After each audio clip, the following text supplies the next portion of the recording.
Here come the drums.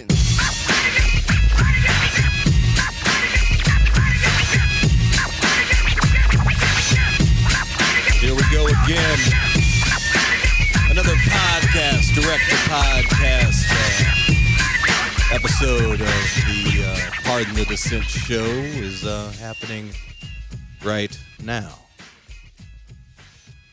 Does anybody want to know what day it is right now? Does anybody want to know what day specific time I've chose to record this podcast? Today's date is 9/11/2015. 9/11/2015.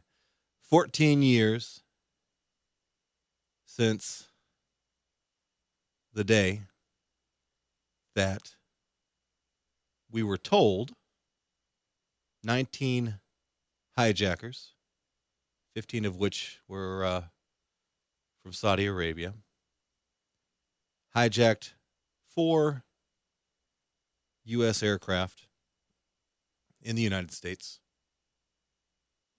2 of those aircraft were flown into Towers 1 and 2 of the World Trade Center. A third plane was flown into the Pentagon. And a fourth plane, we were told, was, I believe, headed in the direction of the Capitol in Washington, D.C. But luckily for us, passengers on that plane, overtook, beat up, attacked, interfered with the terrorists on that plane. And in the process of that, the plane crashed high speed in a dive at the Shanksville location. That's what we were told happened 14 years ago today. I even started the show just like right on time. Like it's right now, of course, if you're not familiar, I'm in Minneapolis, Minnesota, and it right now is 12:05 Central Standard Time. 12:05.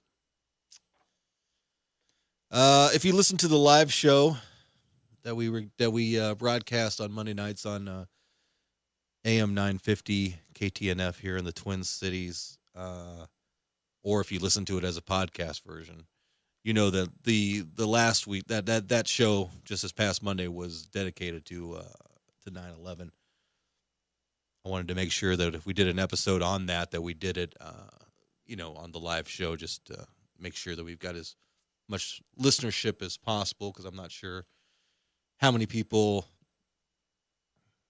listen to the podcast but don't listen to the live shows, or how many people listen to the live show. I guess that makes more sense. How many people listen to the live show but now haven't took the time to check out the podcast or anything. So I want to make sure that we did most of the content there as far as 9/11 goes. So, yeah, if you haven't listened to that episode, please do.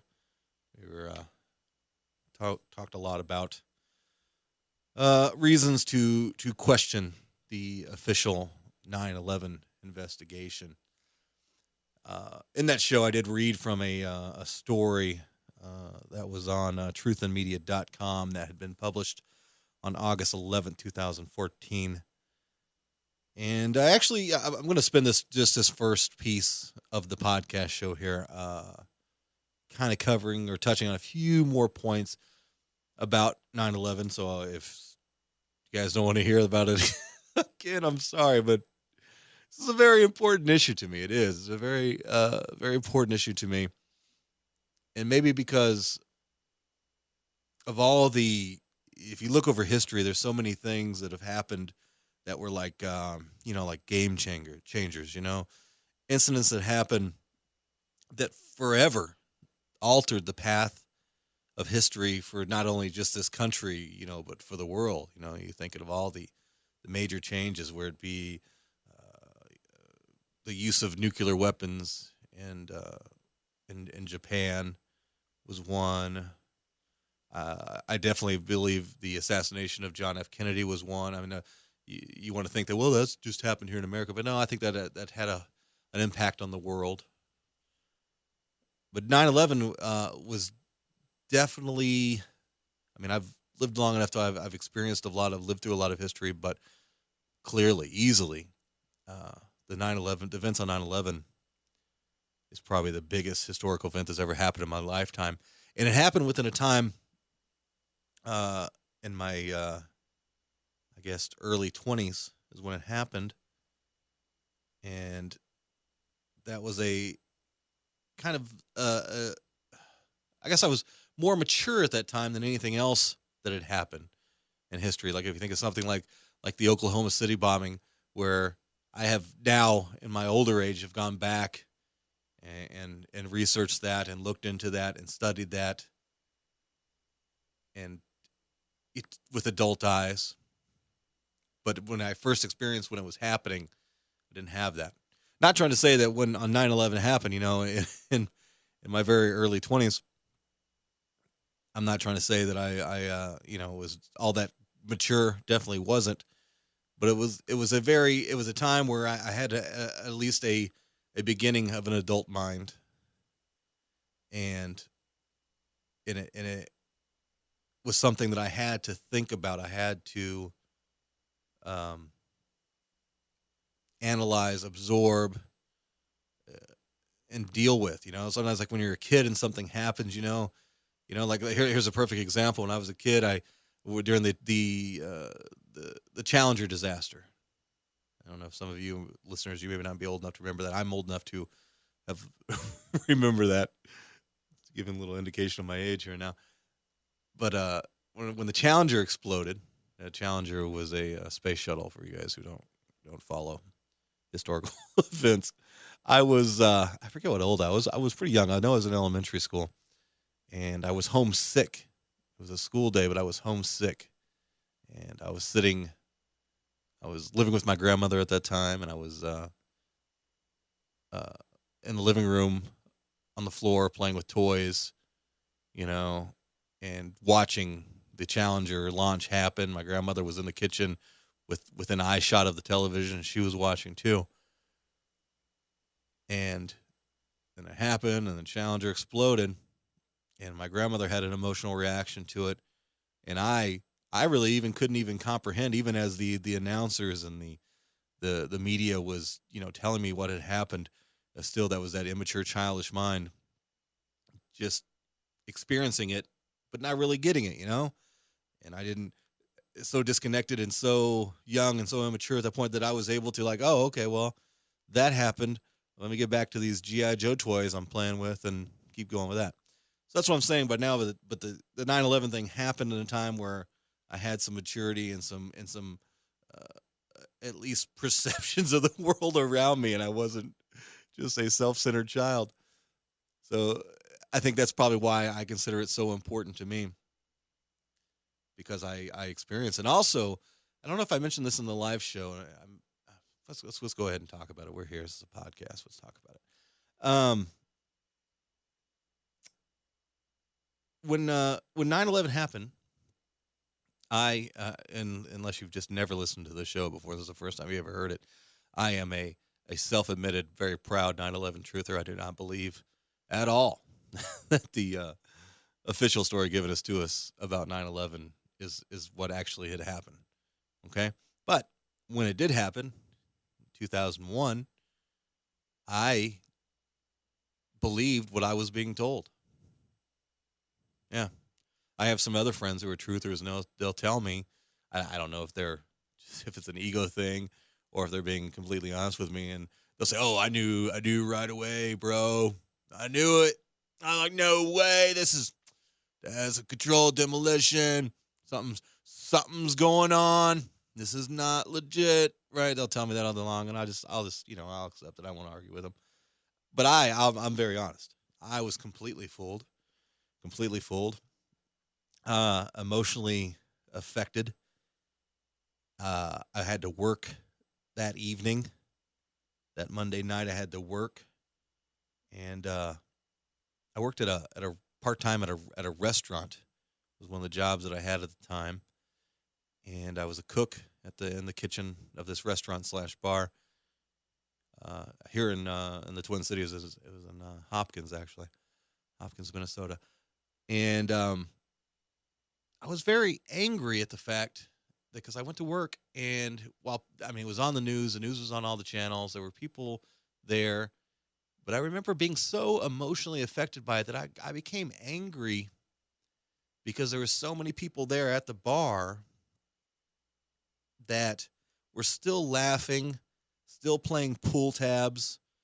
I don't know if you're in a part of the country. Do you guys everybody know what a pull tab is? I don't think I ever knew what one was until I moved to Minnesota. It was a new thing to me. It's a gambling thing. You pay $1 or $2, give you a little card, you pull open these little tabs, and you can win some money. But anyway, they were playing pull tabs and drinking and laughing, and some were paying attention, but it was almost like they were just kind of watching it from afar, and I didn't feel like they were giving it the respect that it needed, right? Like it was my impression or my feeling that I thought everybody should be very somber right now. Everybody should be very respectful of the situation. I think everybody should be watching the news intently, absorbing this with great reverence, and that's not what was happening. Again, this is not leading up to anything. I'm just kind of giving you some of my impressions, my personal experience on 9/11. So that was, yeah. But the point is, I believed it. Whatever the news, I was not the news junkie that I am today. I was still I enjoyed and consumed a lot of media at that time, but definitely not with the the BS filters that I do right now. But I consumed a lot of news. I read a lot of newspapers. But everything they told me is like, oh, okay, right? Yeah, terrorists. They took over planes and with box cutters, right? I know, whatever. They got lucky, and they overtook all these planes, and they crashed the planes in there, and the buildings fell because the planes, went into them. So of course, the buildings are going to fall. I didn't have a lot of the knowledge that I've acquired since then to understand that, hey, buildings aren't really made to just fall over that easily, right? I think a lot of people still today maybe think that way too. I mean, it's pretty clear, it's pretty obvious, because I have friends who are 9/11 truthers. I also have friends who are, dude, you're crazy. No one would do that. Dude, it just happened. It was just terrorists. They just crashed the planes, and because of fires, weakening of the steel, blah, blah, blah, blah, buildings fell down, and they believe it. They absolutely believe it. Now, I have different theories as to why they believe it. I'm sure there's some. I'm sure probably the majority of the people who accepted the official 9/11 story, I'm sure the majority of them do so because they honestly believe it, right? But I'm sure there's also varying degrees of that, and I'm sure there's many of them, because I have I'm not a super smart dude, right? I don't know if you could tell by this ragtag show I put together. These,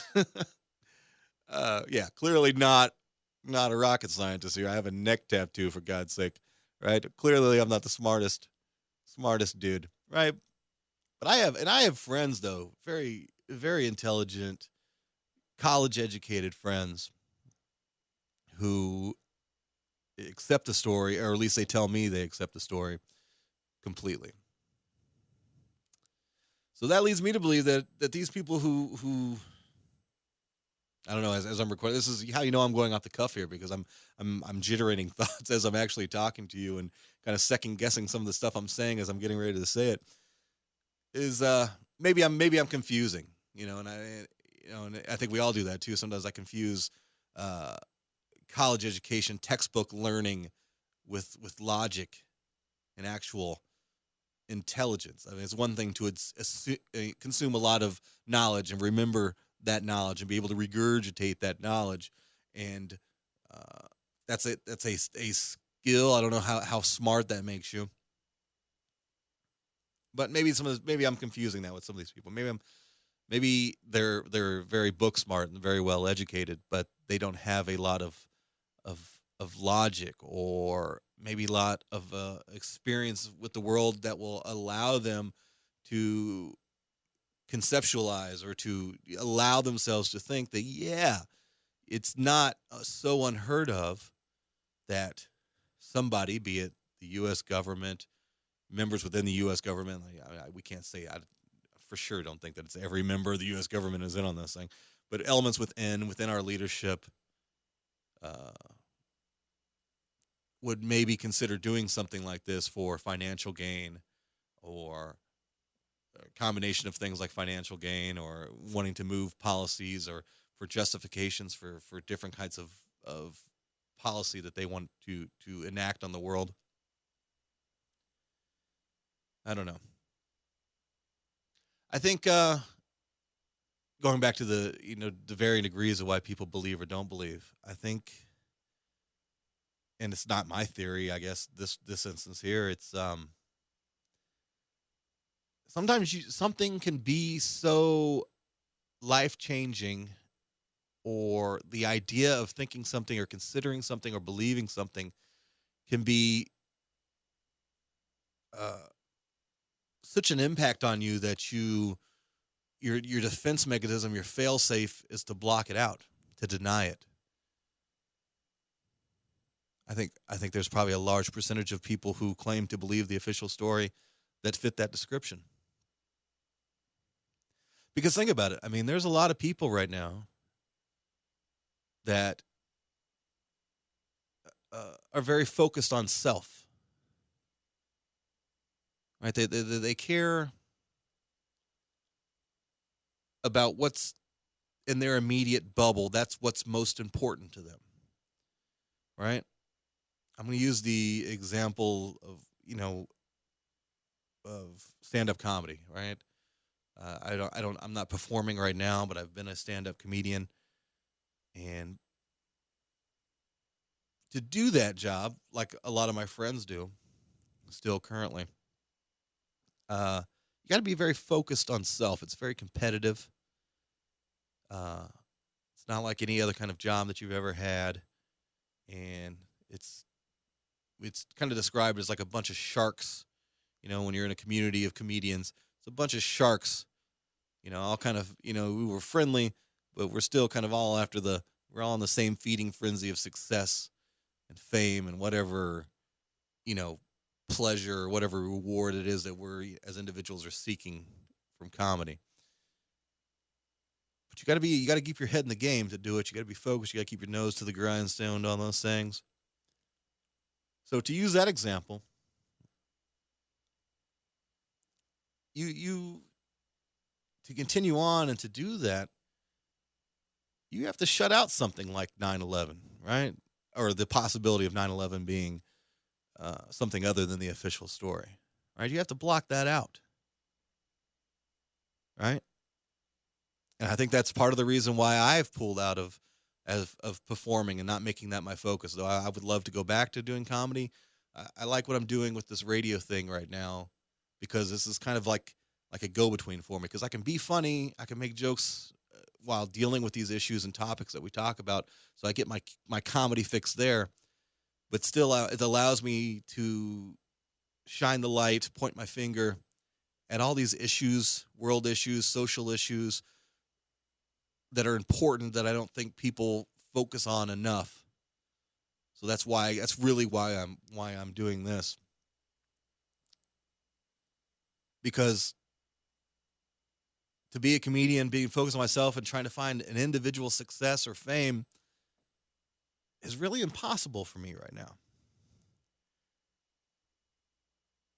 As and that's just, I warn people. It's like, hey, when you want to get into, trying to understand what's going on in the world, be it geopolitics, be it domestic politics, be it uh, real, actual world history versus manufactured, what they teach you in school history. it's going to open you up to a lot of things, man, and it's going to change a lot of your perceptions, and it's going to change a lot of your values, and it's going to change a lot of your uh, what you think is important to you. So that's where I'm at, right? Like I can't do that. I can't go out and go to road gigs and sit around and writing jokes and laughing it up and being funny every night, knowing that there's realities in the world that are happening or have happened or evolving and ever evolving, that we as a population, either here in the United States or even as a world population, we're ignoring and just allowing to happen. We can talk about the environment. It's crumbling around us. Our planet crumbling around us. But yeah, I'm going to go tell some jokes in Fargo, North Dakota for $125. Maybe I'll sell some t-shirts, and I can't do that right now. I would love to do it. It's my passion. Circling back, and this is a really weird, I'm already 20 minutes into this show, and I'm still in the first segment. I haven't talked about a story yet. We're going to go with it. This is what it gets. This is the podcast versions of the show. This is my chance to loosen up and do something different than other than we do in the live show. So that's what I think a lot of it is. I don't want to use specific names, but I have friends in comedy who, again, who are accepting of the official story, and I think that's all. Maybe as a lot of the reason is because I know they're smart people. I know they have the power of logic. They have the power to analyze something and determine if what it's saying is happening is really what's happening. But I think that's what it is. Again, speaking of some comedian friends, that if they were to say, you know what, you're right, this isn't the way it is, I think they understand that your life changes from that point. You lose a little your innocence. Does that sound hokey? I don't know. I've lost my my innocence. I can no longer look at the world the same way. My filter is forever altered. While that sounds hokey, that's exactly what it is for me. Because I know who I was before, and I put my time when I came around on 9/11. It's around 2007, 2008, right? And when it changed, right? When I finally got to the point, like, okay, switch in my brain that just turned. Now, I can't accept this story anymore because it's different. the facts, different. The facts don't support the story. Now, when I look at the world, I look at world events, I look at things happening, different filter. Whole different thing. I'll never be the same. Right? And the only way that I could turn back now from this point would be if for some way, some undeniable, absolute, unarguable evidence came forward to actually prove the official 9/11 Commission Report story. And I feel like a dummy. Then I'm like, oh, well, boy, I sure have wasted a few years of my life worried about that. That's the only thing that's going to change me now. So now I'm in this position. So that's what I think it is. I think a lot of people now, they know that if maybe in the back of maybe that's what it is in the back of their mind. Like, yeah, I know this is not what they claim. But if I admit that and accept that, I have to act a different way then because the world has changed. It has too, right? You have to understand that, right?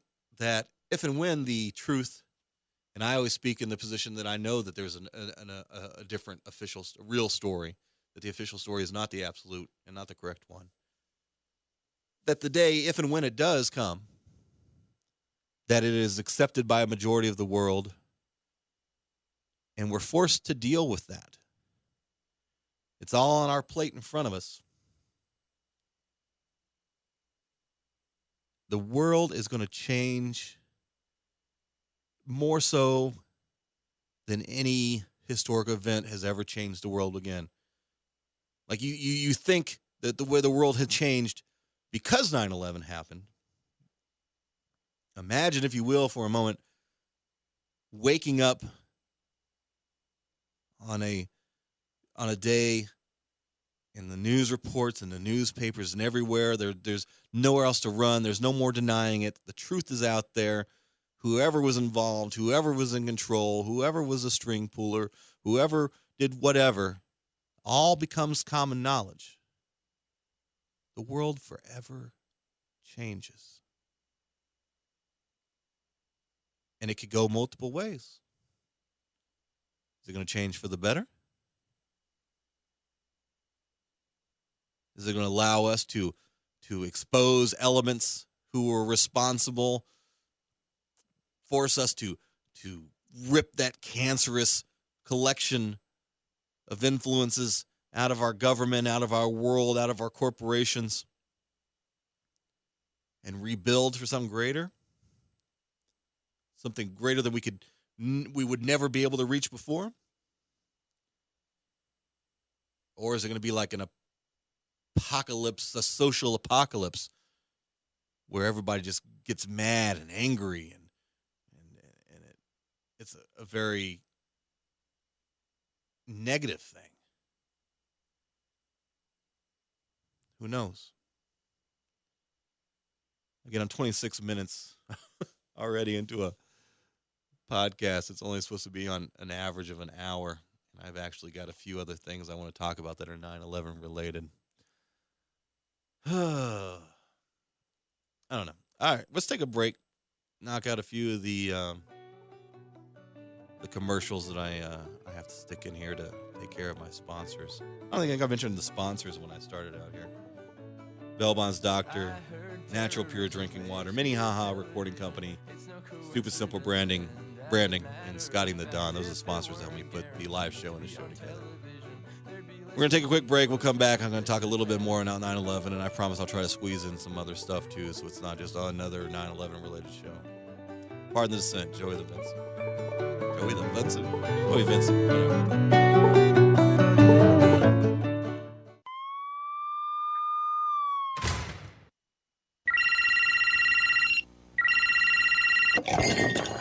Hello?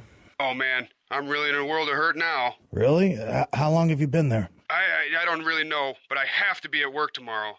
Oh, man, you gotta call the doctor. Really? But it's so late, and doctors make me nervous. Maybe I should just wait here and see if this gets any better. No, trust me. The Bell Bonds doctor is always the best option, and he's available 24/7. Unlike other Bell Bondsmen, this guy is extremely trustworthy and professional. He can get you out in no time. Give him a call. One day, even you could find yourself needing the help of a bail bond service. That's why you should know there is a professional, dependable, and affordable option. Bail Bonds Doctor. Before you find yourself in this position, put this number in your phone, 612-332-3030. Available 24/7 at 612-332-3030. Online at bailbondsdoctor.com. The doctor is in when you need to get out. Are you a musician or songwriter looking for quality production and recording? Minnehaha Recording Company can help.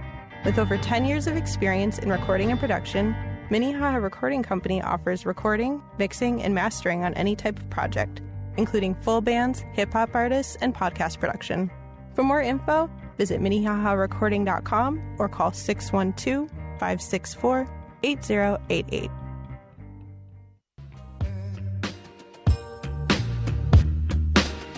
I eat politicians for breakfast till infinity is endless. Bill and Hillary, George Bush, everybody's getting it. Presidents, Supreme Court justices, and senators run up in the White House, erase people, edit them. Press delete, hit them in the chest with heat. Hail to the chief, bullets everywhere and speed. Pardon the dissent. That's what you're listening to. A direct to podcast edition. Pardon the dissent.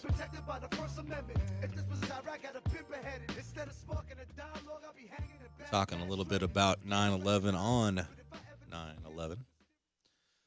Speaking of 9/11, before I got other stuff I want to talk to. I just want to do another plug for an event that's happening here in the Twin Cities today, actually. So for those of you who are listening to this podcast, I'm going to release it as soon as I get done recording it.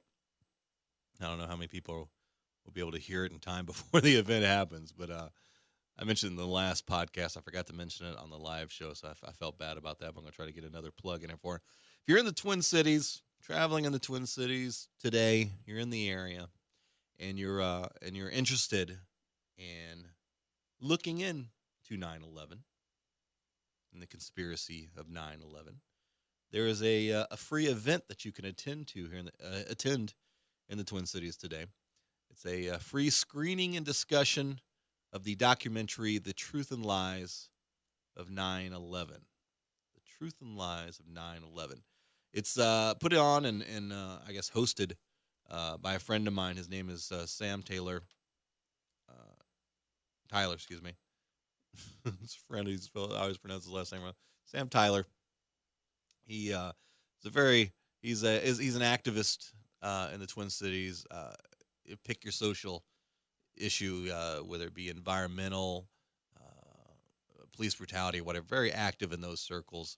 He's a photojournalist, very hardworking kid. And when I say kid, I mean in as a term of endearment. And he's put together this thing that's going to happen. I still don't have the name of the venue. I guess I should have looked that up. It's the address of the venue where this is going to be held out is 4200 Cedar Avenue South in Minneapolis. 4200 Cedar Avenue South in Minneapolis today, which is 9/11. If you're listening to this on 9/12, don't go. I don't know what they're going to be having there, but it ain't what I'm talking about. 9/11/2015. 7 p.m. Central Standard Time at 4200 Cedar Avenue South in Minneapolis. Film screening and film screening.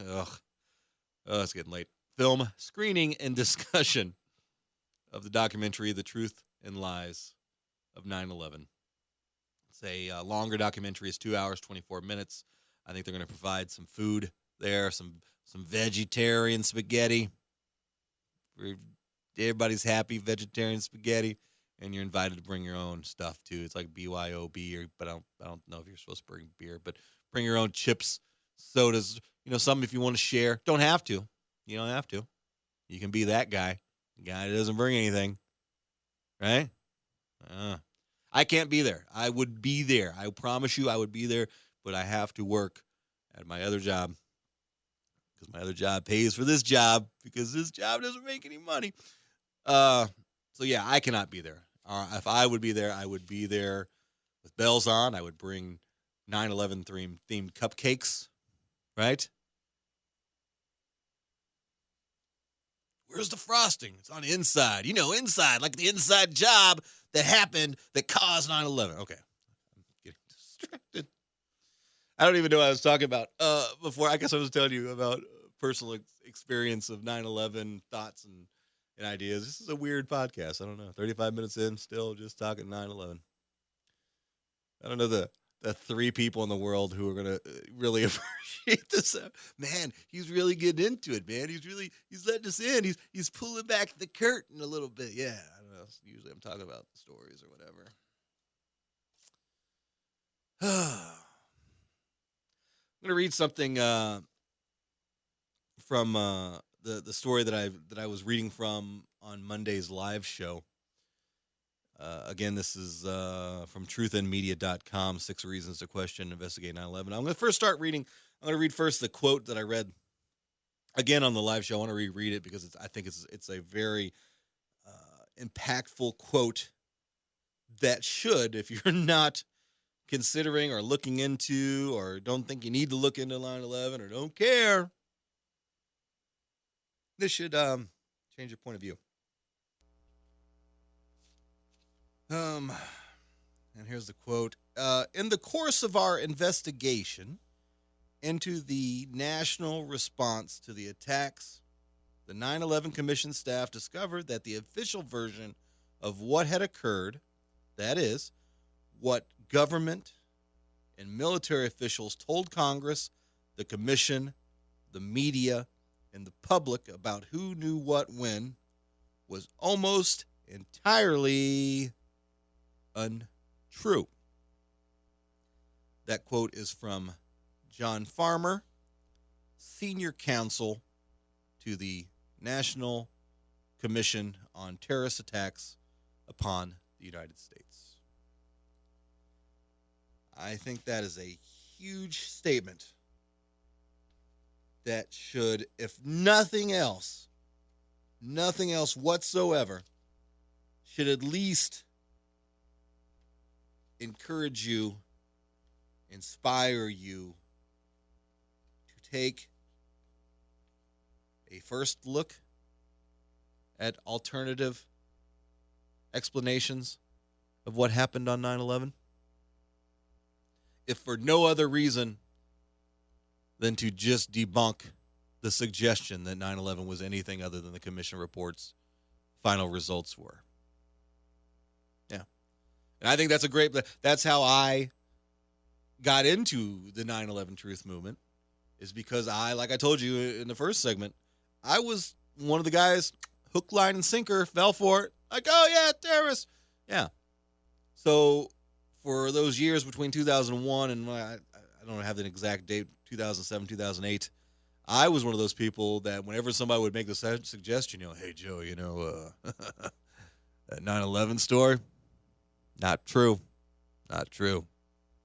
It was something else. I would become defensive. I would be insulting, right?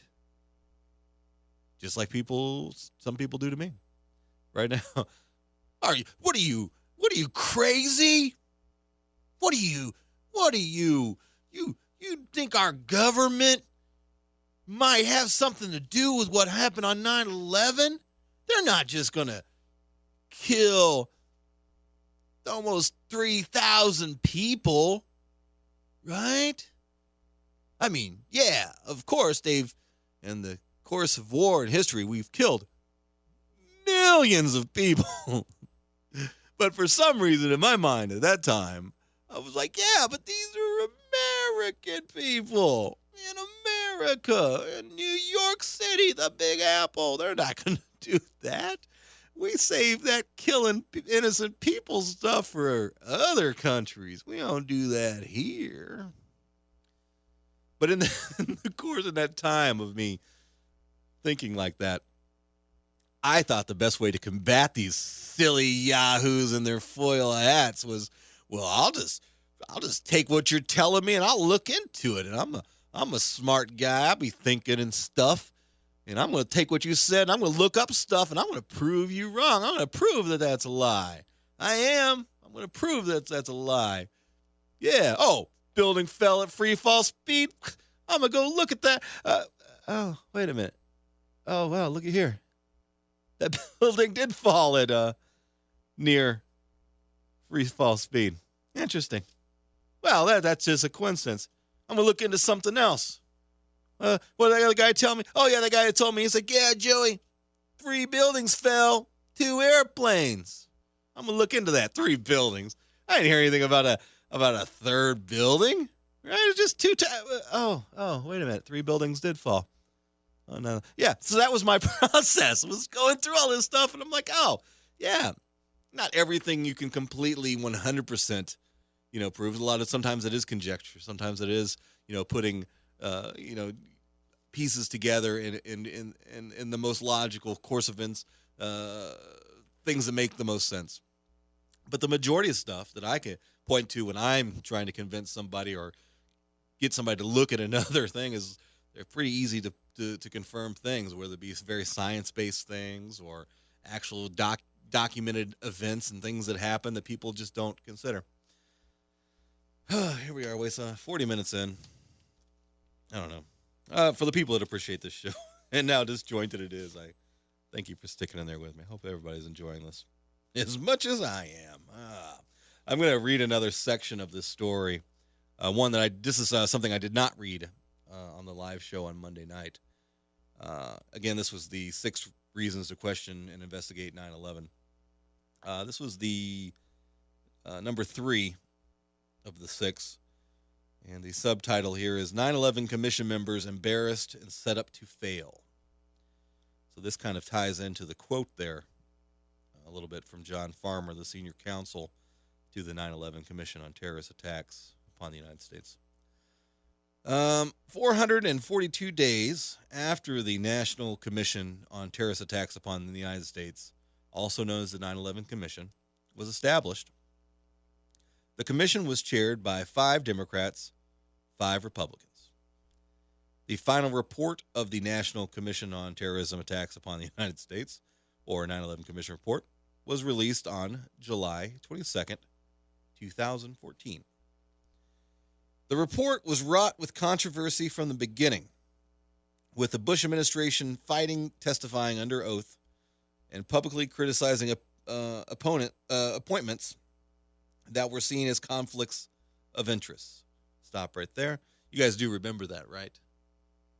That Bush and Cheney, not only did they not testify under oath about the events on 9/11, but they also testified, or were not, when they gave their statements, they're not under oath statements, they did so together. Totally not the way that it was. Put yourself in a similar situation. If you're giving a statement about a possible crime that you may or may not have been committed or attached to, and you and your buddy, they're not going to put you together in a room, not under oath, not making a commitment to tell the truth, and have you guys give a shared statement where you guys can corroborate each other's story. No. So take that. There's an example already. Think about that. Think about the logic of that, right? President of the United States, Vice President of the United States. We're supposed to believe that you had absolutely nothing to do with this whatsoever. You're completely innocent. But you refuse to take an oath to give your statement, and you have to give your statement together. Who does that? When does that make sense in any situation whatsoever? Why? It doesn't. It does not. That's the answer that's coming in your head right now. I can hear you thinking through the wires. I hear you. And your brain is telling you, wait a minute, that is super wrong. Right? I mean, I know George Bush, Dick Cheney, they're horrible people. Right? I hate them. Most of you hate them. You should hate them. Right? But even if it was your best friend, your best buddy, your best pals, you'd still think, wait a minute, I'm supposed to believe you, but you're not going to take an oath? Tell the truth? Going back to the story here.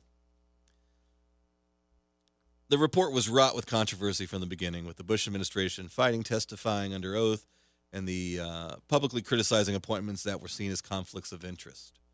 Perhaps the most telling piece of information, turning page,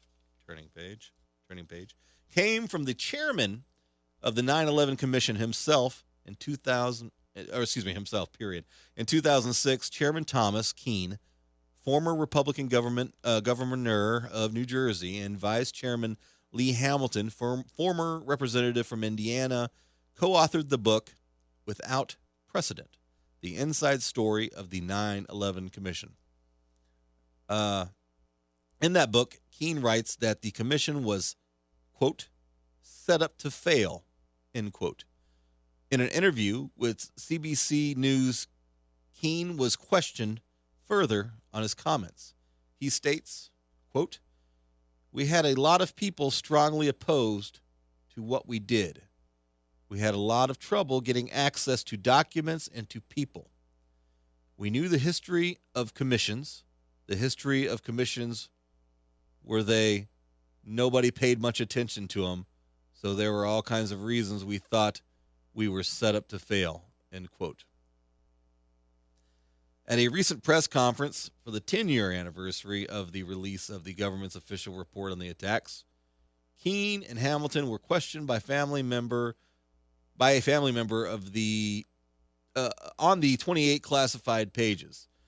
This is something that we talked about on the live show, that there is 28 pages that are redacted from the official 9/11 report that are not released, not made public that are kept literally in a sealed, tight room where members of Congress and Senate can go in there and read them, but they are not allowed to take notes, or it is considered a national secret, a violation of which would have you locked in prison if you were to come out and say it to the public, what they say. And of course, there's an act trying to go through Congress right now to get that released.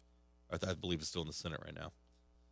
Whatever. We talked about it in the live show. Listen there. He was questioned by a family member on the 28 classified pages. Hamlin stated, again, quote, "I am embarrassed that they are not declassified," end quote. He said the pages should be released. Keene commented that 60 to 70% of the information they saw should not be classified. That doesn't mean that it's not something bad. It just means that it's not something like a national security thing, that if they release that, they're like, hey, yeah, there it is. I don't know. Take that for what it's worth. That's what he said. If the chair and vice chair of the report responsible for telling Americans what happened on September 11, 2001, do not believe they were able to tell the full story, why should Americans believe it? That's the end of that section on that. And that is a very good thing. Why those people, if anybody who listens to this show, I don't suspect that there's a lot of people that listen to this show that still believe the official 9/11 story. I'm pretty sure any of you guys that are believing it, I've already scared off or ran away. I was like, oh, I'm going to listen to this crazy guy. He thinks 9/11 was an inside job. This guy's nutty. If any of you are still, one or two of you guys, still hanging on, still clinging, still listening, why?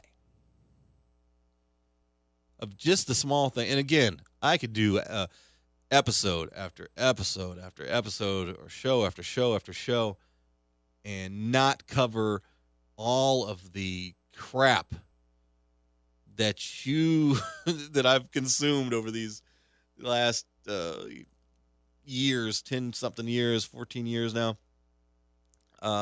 Weird stuff, coincidences, hardcore facts that go underreported or not reported at all, things that at the very least, at the very minimal least, should justify a thorough and independent reinvestigation of what happened on 9/11. That's all the 9/11 Truth Movement wants.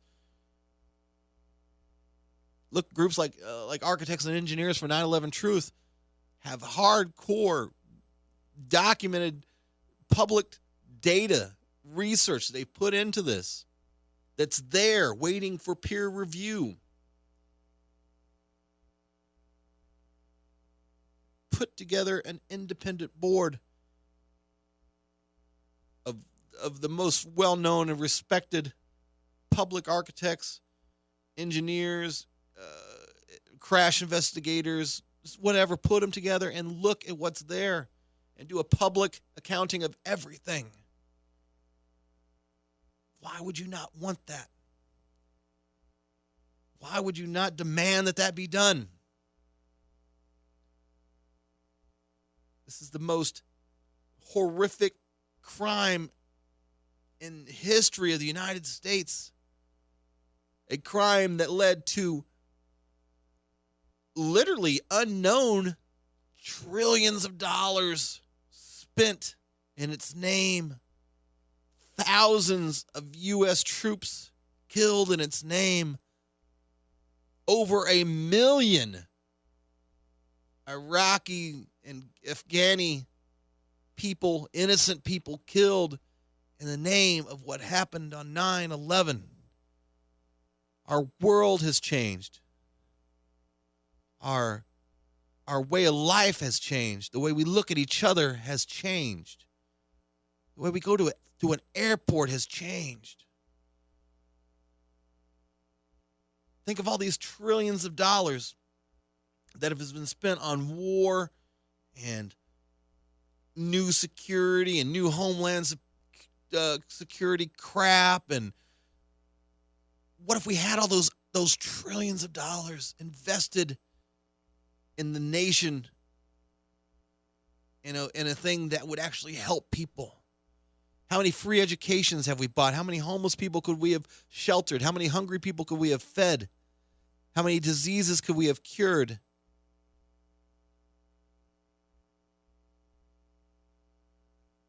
If we knew the real answers of what happened on 9/11 and we didn't do the invasion of Afghanistan, we didn't do the invasion of Iraq, we didn't build up military even more so than it already was before 9/11, we didn't expand or create the Department of Homeland Security, we didn't pay for additional screening and safety at airports. Not saying that everything wasn't good or needed, but even half, even if we spent half the amount, we could change this. The nation would be so much better, and by connection, being that like it or not, the United States affects the world. How different the world would be if we immediately investigated thoroughly 9/11, exposed the truth of what happened, and it addressed, arrested, whatever we have to do to whoever were the people who were part of this conspiracy. Not conspiracy theory. Not to me. I believe it was a conspiracy. I have lots of ideas of who I think it was and who took part of it. But like I mentioned in the last live show, that's really not the most important part right now. Right now, the very most important part is first determining if we know if the crime happened the way that the 9/11 Commission report reported that it had. And in their own words, they were set up to fail. And they don't think they got it right. That should be enough for you right there. We got to look into this further. My name is Joey Vincent. You're listening to Pardon the Dissent. I'm going to come right back. I'm going to do a couple stories on something totally non-9/11 related. Listen to a few more ads for me. Support my sponsors. Help me keep this conspiracy train rolling. So wave the flag and take a stand. Stand in line and shake his hand. He says he's your friend, a friend of the common man. You support local businesses, so it's time you get to know the locally owned natural pure drinking water. They're a family business that's been providing water for the Twin Cities since 1986. Their water is purified using reverse osmosis, effectively removing chemicals such as salt, magnesium, iron, fluoride, lead, and calcium, as well as bacteria. Their water is also treated with ultraviolet light to protect against all airborne bacteria. Natural pure drinking water carries a variety of BPA-free bottles. Their bottles include 5 gallons, 3 gallons, 2 gallons, and 1 gallon. Servicing their machines every 30 days. This means you have plenty of options when you're providing water for your home or office. Using natural pure drinking water makes excellent coffee, tea, and ice cubes, and you can find their water at many local retailers. They're online at naturalpuredrinkingwater.com, and be sure to check out their Facebook page. Ask for natural pure drinking water at your local grocery store and select co-ops. The term foodie can sometimes come across as a tickle pretentious. BT and Lydia are here to demystify the term and reclaim it for the sake of good food. Their weekly podcast brings in fellow foodies and culture creators from the Twin Cities to talk about all things food. Find this duo only on the Alive and Social Network. We want to hear from you, so get connected to Pardon the Dissent. You can find us on Facebook by searching for Pardon the Dissent. Follow us on Twitter at PT Dissent.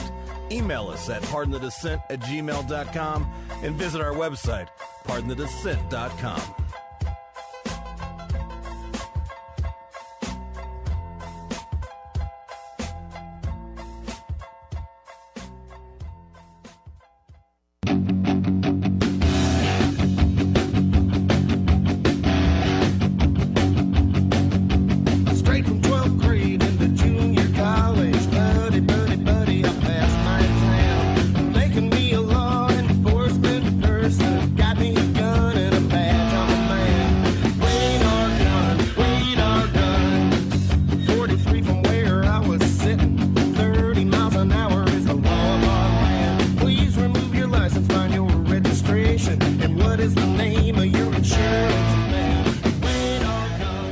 Dissent.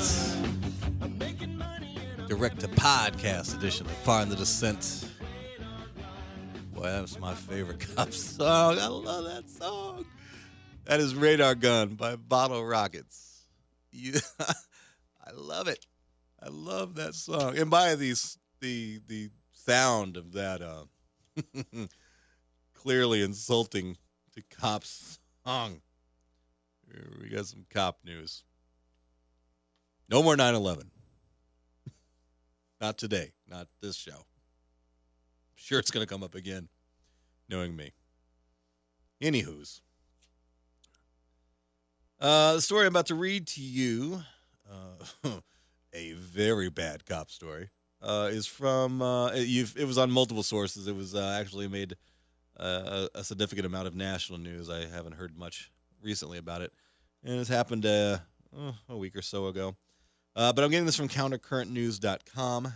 Countercurrentnews.com. Another source that I enjoy, that I always recommend to people. The headline here of this here story: cop who lied about being shot is getting fired, but why no criminal charges?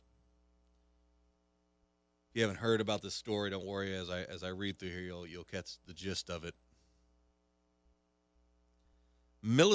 Massachusetts police officials are refusing to identify the part-time law enforcement officer who lied about getting shot at, then crashed his cruiser, and shot it up. What? Yes, that's I'm not making this up. This is real. The officer claimed that he was the victim of a, quote, anti-police hate crime when a motorist supposedly shot at his cruiser, according to WCVB TV. But none of that story was true. None of it. Here's a quote here. "We have determined that the officer's story was fabricated.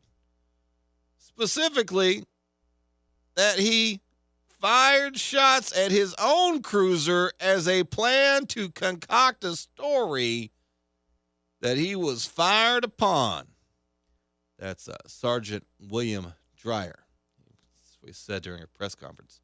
His quote continues: "The evidence indicates the shots were not fired by a suspect, and there is no gunman at large in or around the town." End quote. Sergeant Dreyer added that the unnamed, yes, I'll say that again, the unnamed, they did not release his name. How they don't do for civilian criminals, You spit on the sidewalk, they post your name on a billboard nowadays. Not for this guy. He added that the unnamed 24-year-old, relatively rookie officer made a false claim. It's a false claim, not a lie. Not a goddamn lie. It's a false claim. On Wednesday, that someone had shot up his vehicle, causing him to crash. The alleged shooter was supposedly driving a red maroon pickup, being showered with gunfire. He couldn't avoid hitting a tree.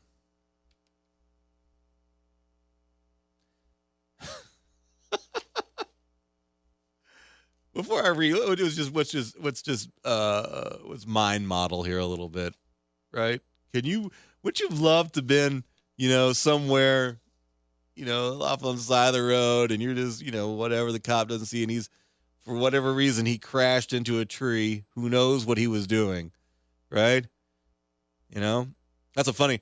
This is unrelated to the story that I'm reading, but this is when I'm thinking in my mind, what could this cop have been doing to crash in this tree, to think that he needed to create this huge lie to cover it up? one day I was leaving Acme Comedy Club in downtown Minneapolis. I lived fairly close. It was a healthy walk from the club to the place I lived in North Minneapolis. And so I would walk home at night just for the exercise. And as one day as I was walking down the street, I took kind of like a part of town that's kind of an industrial area of the north edge of northeast side. And as I was walking down the road, coming up the road at me, right, was a police cruiser. And there was construction going on part of the street, and there was lots of cones down the center aisle of the street. And at night, this is like at 12-something, late at night, after we'd hung out at Acme and had some drinks, but it was late at night. Here comes a cop doing a slalom course through the construction cones at 12, almost 1 o'clock in the morning. Right? Like, that's what you get paid to do, right, officer? Is take that taxpayer paid for equipment of yours while you're on your taxpayer-funded clock getting paid to do a job of enforcing crime, that job you're supposed to do. Protect people and stuff, fighting crime. No. That's not what this guy was doing. This guy was driving a squad car, 2 cops, passenger driver, whipping their Crown Vic at illegal speed. Yeah, it was about 35 miles an hour probably on that road, and they were clearly going faster. Clearly, probably in the high 40s to 50, whipping through cones. And then I guess they saw me as I was walking down the street. I was on the left-hand side of the road. They were coming at me on the I guess it would be my right of the road, their left. And when they saw me, they immediately, they didn't slam on the brakes, but kind of decelerated quickly and then made a left turn and shot off at high speed. Again, at a crazy rate of speed, definitely breaking the speed limit to get away because they were worried I might get the car number and identify them or something. I wish I would have at the time, but that actually happened. So that's back to the story. That's why I wonder if that's what this guy was doing. That was the very first thought that I had when I initially read that story. I wonder if he's like these jag-offs where they were just out, cruising around in tax-funded property, their squad car, and just messing around. And, because Crown Vics are fun. I've owned one before, thinking about buying another one. They're very fast cars for a sedan. And I wonder, he was out, opening it up. Maybe lost control. And he's like, oh, man, I got to think of a story. Quick, what's the most believable story I can come up with? Oh, yeah, some dude just started shooting at me as I was driving, and it made me crash. That's the story I'm going to tell, which makes it so much more believable than just saying, hey, a deer. I was driving down the road, a deer ran out in front of my squad car. I tried to, to do a tactical turn to get out, whatever cops do when they tactical turns. I tried to do that to avoid the deer, and sorry, I hit this tree. So come tow my car and then give me another one so I can go right back to work because that totally happens. But no. This brain trust, this rocket scientist in a uniform with a tinfoil badge and a pistol. He's like, let me think of the most outrageous, unbelievable story possible. I guess it's not totally unbelievable because that does happen. But the rule of telling a lie is, you make it as obtainable as possible. That's lie telling 101. Oh, man, he was out to get me. It was one of them cop block guys. That's probably who it was. Driving in a red maroon pickup truck, just wanted to start shooting at me just because I'm a law enforcement officer. You dumbass. You idiot. You moron. Back to the story. Oh, it actually gets better. He explained after the impact, the vehicle caught fire, according to NECN TV. Police tried to downplay the officer's role in the police department. I bet you did. Oh, he's not he's not a real cop. Oh, yeah. Well, yeah. Oh, okay. Yeah. He's got a uniform. Check. He's got a badge. Check. He's got a gun. Check. He was driving a cop car. Check. He does have the power to arrest people. Oh, but he's not, he's not a real. Police tried to downplay the officer's role in the police department, saying he was only part-time and still needed to complete the police academy before becoming a full-time officer. Wait a minute. So this guy had a department-issued revolver, because we know he had a revolver, or not a revolver, but a gun. Revolver, semi-automatic, whatever. We know he had that because, remember, from early in the story, he shot his car himself. And he was by himself without any kind of training person to look over him. So he's in a cop car by himself, with a gun by himself, with authority by himself. And he has not completed the police academy yet. Okay, I'm starting to see where there might be a little problem with this here. Oh, God. Oh. After he called in the big lie, SWAT team members descended on the streets of Millis, looking street by street and block by block for the would-be cop killer.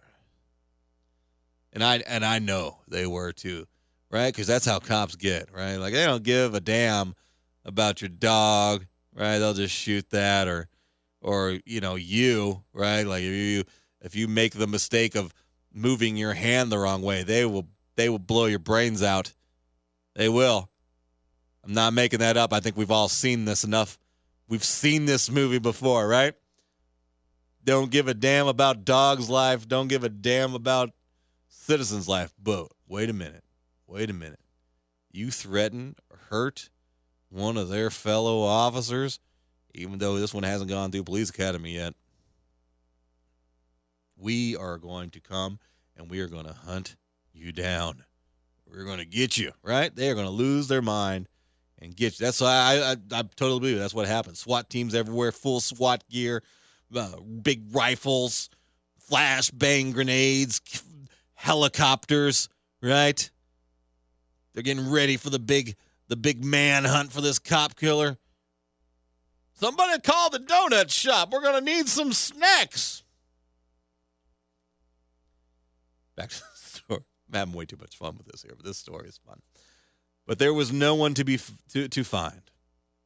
All of that wasted taxpayer money and all the inconvenience to citizens while police chased their shadows.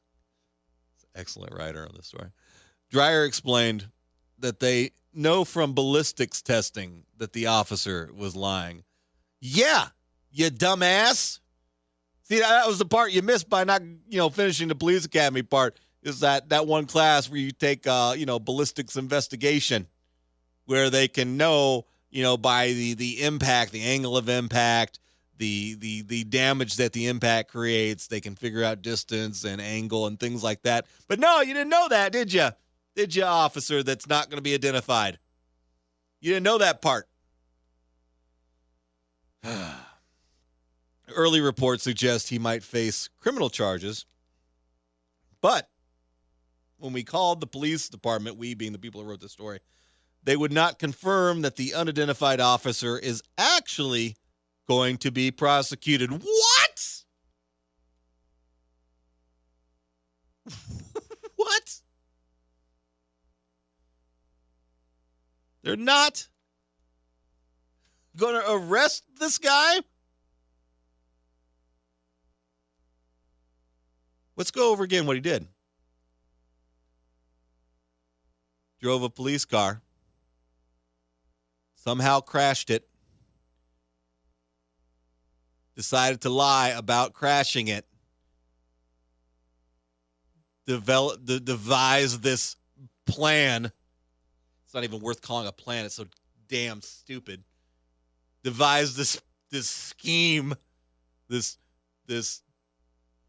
Keystone Cop, Three Stooges-esque scheme where he was going to shoot at his own car.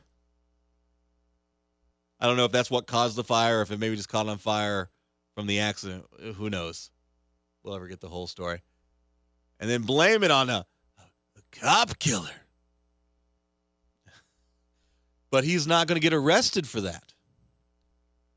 So that's your homework today, guys. Tomorrow, I want you to crash your car. Okay? And then I want you to pull out a gun and start shooting it. Okay? Make sure it burns up. And then call the police. Say somebody was shooting at your car. Right? And when they figure out that's not really what happened, I want you to just look them in the eye and say, oh, found out I was lying. Guess I'm going to go home now. And then from that point, I want you to report what happens. Because I know what's going to happen. They are going to smack the mess out of you. They're going to put handcuffs on you. They're going to tell you to stop resisting even though you're not resisting. And they're going to punch you a few times. Right? Right? Yeah. Maybe give you a good old tase. Give you a good old tase. And please, don't let your hand fling in the air as you're getting tased and accidentally go in the somewhat direction of a police officer's gun, because then they'll shoot you for going for their gun. Right? And then they'll take you bullet hole and all and throw you in jail and charge you with destruction of property, discharging a firearm within the city limits, making a false police report, and any other number of charges they can add on there. But not this cop. Another quote from the good sergeant. I'm still very upset and don't know exactly how to feel right now. You should feel like your cop buddy is a criminal. That's how you feel. You guys hired this dumbass, this criminal mastermind. You gave him a gun. You gave him a squad car. You gave him a badge. You gave him authority. But he didn't finish the police academy. And you guys should feel like idiots. That's how you should feel. You should feel like idiots. The last line of the story here is the police department still has not given us any explanation for why the lying officer is not being charged with filing a false police report, including in inducing panic at the very least. Again, this is from countercurrentnews.com. You see, guys, there's multiple tiers of justice in this country. There's poor people justice, right? That's the justice that poor folks get, which is none, right? Because in the justice system, it's for the civilians, it's what you can afford, right? The reverse of that would be rich people justice, and that's where influenza comes in. Influenza is the you're just so rich you can't help but commit a crime. All right. Then another one of those tiers of justice, cop justice. Justice that cops get. All right. Show's almost over. I'm gonna do one more story.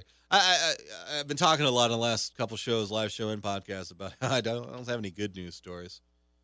But I'm gonna give you a good news story to wrap this bad boy up. We're going a little long this time. Hope you don't mind a little bit longer podcast than normal. Whatevs.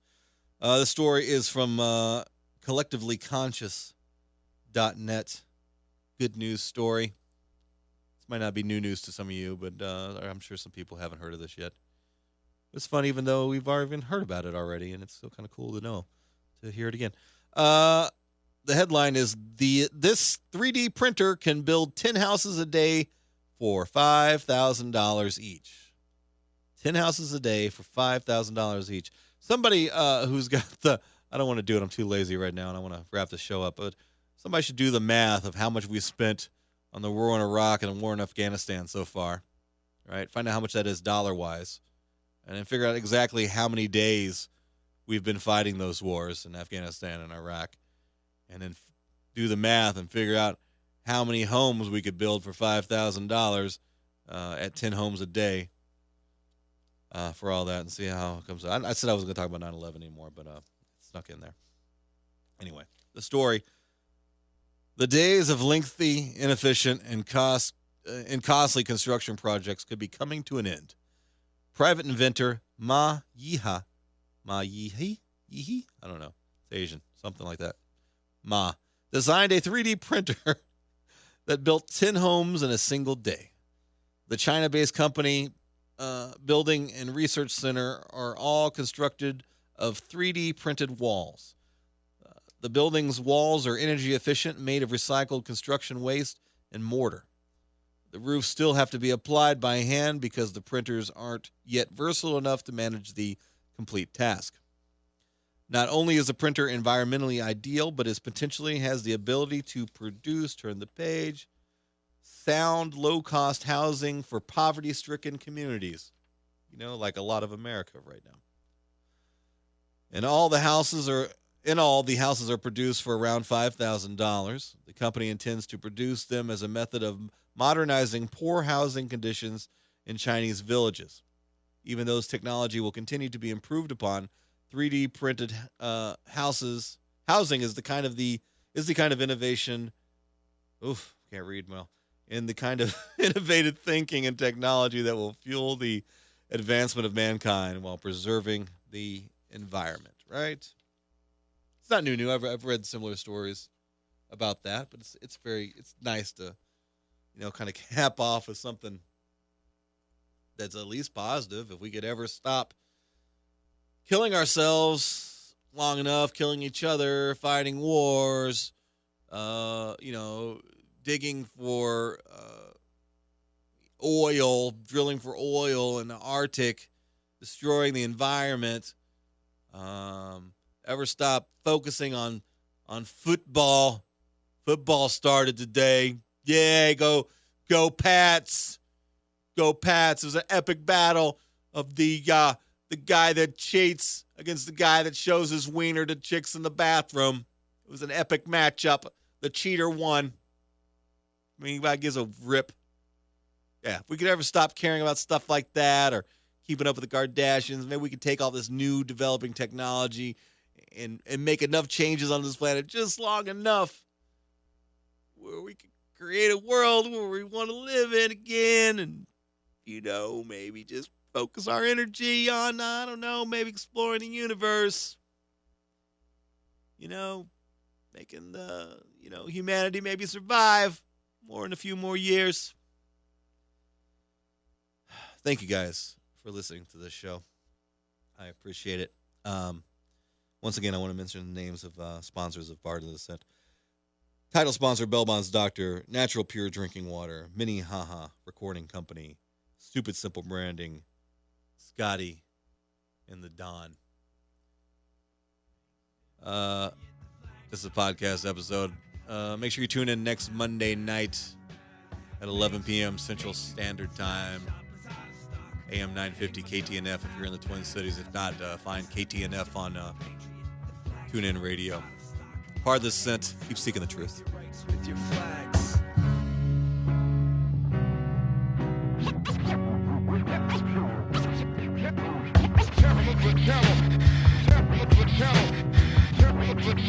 Look at